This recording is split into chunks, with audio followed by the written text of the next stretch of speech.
Auto Ram Prasad డైరెక్షన్లో సుడిగాలి సుధీర్ అలాగే getup scene హీరోలుగా ఒక చిత్రం తెరకెక్కబోతోందని, అందులో హైపర్ ఆది ఒక గెస్ట్ రోల్ కూడా చేయబోతున్నారు అంటూ రకరకాలుగా కొన్ని వార్తలు ఇప్పుడు సోషల్ మీడియా వేదికగా చక్కర్లు కొడుతున్నటువంటి నేపథ్యంలో ఈ అంశం మీద మనకు క్లారిటీ ఇచ్చేందుకు ప్రముఖ సినీ క్రిటిక్ దాసరి విజ్ఞాన్ మనతో ఉన్నారు. ఆయనతో మాట్లాడదాం. విజ్ఞాన్ గారు నమస్తే అండి. నమస్తే.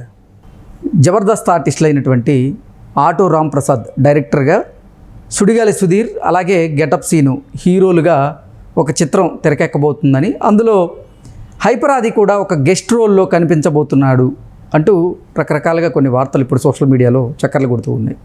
ఈ వార్తల్లో వాస్తవం ఉందంటారు?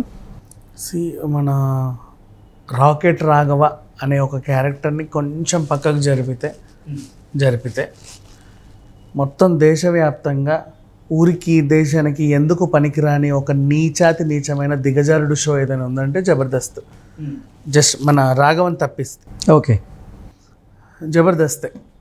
వాళ్ళకి నీతి నియమాలు ఉండవు, కట్టుబాట్లు ఉండవు, సిగ్గు ఎగ్గు ఉండదు, ఉచ్చం నీచం తెలియదు. ఎలా పడితే అలా స్కిట్లు వేస్తారు, బాడీ షేమింగ్ చేస్తారు, బూతులు మాట్లాడతారు, దాన్ని ఎంకరేజ్ చేస్తారు, ఎక్కిలి చేష్టలు, వెక్కిలి నవ్వులు, పనికి మాలిన కామెడీ, పిచ్చి కామెడీ, ఇట్లాంటివన్నీ చెత్తా చెదరం అంతా కలిపితే జబర్దస్త్. దాన్ని యాక్చువల్ జబర్దస్త్ ఇది కాదు. ఎప్పుడైతే వేణు, ధన్రాజ్ అండ్ రఘుకారు మంచి, మన చంద్ర, చంటి, రాఘవ గారు వీళ్ళు ఉన్నప్పుడు జబర్దస్త్ అనేది ప్రపంచం మొత్తంలోనే ది కపిల్ నైట్స్ కంటే ఉత్తమ షో యాక్చువల్లీ చెప్పాలంటే. ఆ తర్వాత వచ్చిన ఈ దరిద్రాలన్నీ ఉన్నాయి చూసావా, ఈ క్యాండిడేట్స్ అంతా కూడా, ఈ ఇందాక మీరు చెప్పిన పేర్లు హైపర్ అదేనో, ఈ సుడిగాలి సుధీర్ అనో, ఆ గెటప్ సీనో అనో, ఆటో రామ్ ప్రసాద్ అనో, ఈ పనికి మాలిన పెంటంతా వచ్చిన తర్వాత జబర్దస్త్ షో కాస్త సర్వనాశనం అయిపోయింది. వీళ్ళకి బాడీ షేమింగ్. ఇప్పుడు ఆ హైపర్ అది ఏం చేస్తాడు, ఎవరినో బాడీ షేమింగ్ చేయించి నవ్వుకుంటాడు, అది వెకిలి నవ్వు. ఈ సుడిగాలి సుధీర్ ఏం చేస్తాడు, ఎస్తమానో ఆ రష్మియానో గిష్మియానో ఏదో చేసి auto Ram Prasad getup scene వాడో పిచ్చి గెటప్ లేయడం, ఈయన ఏదో పిచ్చి పంచులు వేయడం, అలా అలా అలా అలా సాగే పనికి మళ్ళీ షో ఇది. తర్వాత ఏందో వీళ్ళ అదృష్టం బాగుండి నాగబాబుకు ధూపం పట్టేసరికి ఆయన కొంచెం ఆదరించి రంగస్థలంలో, ఆ స్థలంలో, ఈ స్థలంలో కొంచెం వేషాలు ఇప్పించాడు. సరే, వీళ్ళ అదృష్టం బాగుండి ఒకడు హీరో అయ్యాడు, ఇంకొకడు కూడా హీరో అయ్యాడు, కొన్ని మంచి క్యారెక్టర్ ఆర్టిస్టులు అయ్యారు, పర్లా. అలా ఎదిగే క్రమంలో మొన్న పిఠాపురం వెళ్ళి గెంతారు పవన్ కళ్యాణ్కి ఏదో ర్యాలీ, వీళ్ళు ఉంటేనే పిఠాపురంలో పవన్ కళ్యాణ్ గెలుస్తాడనే రేంజ్లో వీళ్ళు వెళ్ళారు. అదొక పనికిమాలిన చర్య, ఇంకా దాని గురించి మాట్లాడుకోవడం కూడా దండగా. ఇప్పుడు ఈ పెంటంతా కలిసి సినిమా ఇండస్ట్రీ మీద పడింది. అంటే వీళ్ళు టచ్ చేయని అంశం లేదు, అటు ఈవెంట్లు, ఇటు సీరియళ్ళు, అటు ప్రోగ్రామ్స్, రాజకీయాలు, ఇప్పుడు సినిమా. ఏదో రకంగా అయితే సినిమాలు తీస్తున్నారు. చూసే చిల్లర జనాలు ఒకరు ఇద్దరు ఉంటారు, అలాగా జనాలు వాళ్ళు చూస్తారు. వాళ్ళ గురించి ఇక మనం మాట్లాడుకోవడం దండగా. ఈ వెకిలి కామెడీ ఇష్టపడే వాళ్ళు. అండ్ ఇప్పుడు ఆయన డైరెక్షన్లో వాళ్ళ ఫ్రెండ్స్ని పెట్టి సినిమా తీద్దాం అనుకుంటున్నాడు. వీళ్ళు తెలిసిన వాళ్ళందరినీ ఏదో గెస్ట్ రోల్లో, ఆ రోల్లో, ఈ రోల్లో తీసేసి ఏదో చేద్దాం అనుకున్నారు. నాకు ఎందుకు వీళ్ళ ఇంత ఇదిగా మాట్లాడాను అంటే, సోహెల్ సినిమా తీశాడు బూట్ కట్ బాలరాజు అని. అవును, ఆ సినిమాలో కూడా జబర్దస్త్ ఆర్టిస్టులు అందరినీ పెట్టుకున్నాడు. ఇంద్రజగన్ దగ్గర నుంచి ముక్కావినేజన్ అందరినీ పెట్టుకున్నాడు, బాగా చేశాడు. ఆ సినిమా ఎందుకో సరిగ్గా ఆడలా యాక్చువల్లీ, పాపం ఆయన సరిగ్గా మార్కెట్ చేసుకోలే. దానికి ఆయన బాధపడుతుంటే వీళ్ళు స్పూఫ్ చేశారు దాన్ని. స్పూఫ్ ఆ బాధని కూడా వాడు రూపాయి కష్టపడి వాళ్ళ డాడీ రిటైర్డ్ సొమ్మును కూడా తీసుకొచ్చేది స్పూఫ్ చేశారు వీళ్ళు. అండ్ నెక్స్ట్ జగన్ సభ పెడితే అక్కడికి వెళ్ళి భజన చేస్తారు, రోజా బెలిస్తే. పవన్ సభ పెడితే ఇక్కడికి వచ్చి భజన చేస్తారు. వీడికి ఎవరి తరఫు ఉంటాడో ఎవరికి తెలియదు.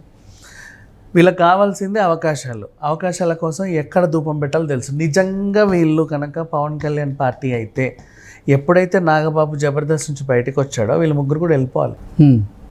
ఎవడు మన అబ్బాయి అకిరా కార్పి లాంటి వాళ్ళు వెళ్ళిపోయినప్పుడు నాగబాబు బయటకు వస్తే ఆయనతో పాటు కొంతమంది పోయారు, మేము ఉండం ఇక్కడ అని. వీళ్ళు వీళ్ళ స్వార్థం కోసం ఈటీవీలో ఉన్నారు, అవునా?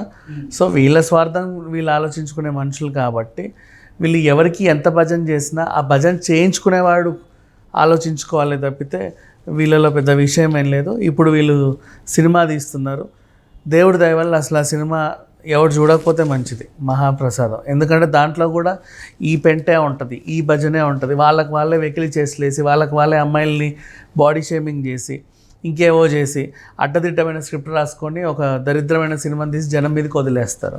ఇప్పటికే ఆటో రాంప్రసాద్, సుడిగాలి సుధీర్, అలాగే గెటప్ సీను, వీళ్ళు ముగ్గురు హీరోలుగా ఒక చిత్రం కూడా తెరకెక్కినట్లుంది. అది అంత ప్రేక్షకుల్ని ఆకట్టుకో 3 Monkeys టైప్ ఏదో వచ్చింది. అవును అవును, అది ప్రేక్షకులను అంతగా ఆకట్టుకోలేకపోయింది. ఈ మొహాలని సినిమాల్లో ఎవడు చూస్తాడండి, టీవీలో చూడడమే ఎక్కువ.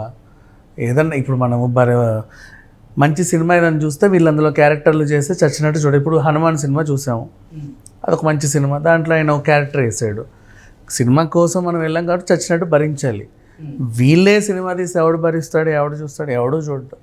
సో ఈ వీళ్ళ కాంబినేషన్లో మళ్ళీ సినిమా వచ్చినా కానీ అది హిట్ అయ్యే అవకాశం లేదంటారు. చిచ్చి అసలు రాకూడదు, వేస్ట్. ఇంకా ఈ సుడిగాలి సుధీర్ ఉంటాడు, ఆయన హీరోగా నిలదొక్కడం ట్రై చేశాడు. హీరోగా ఎవడు ఆదరించకపోతే మళ్ళీ టీవీకి వచ్చేసాడు యాంకరింగ్ చేసుకుంటూ.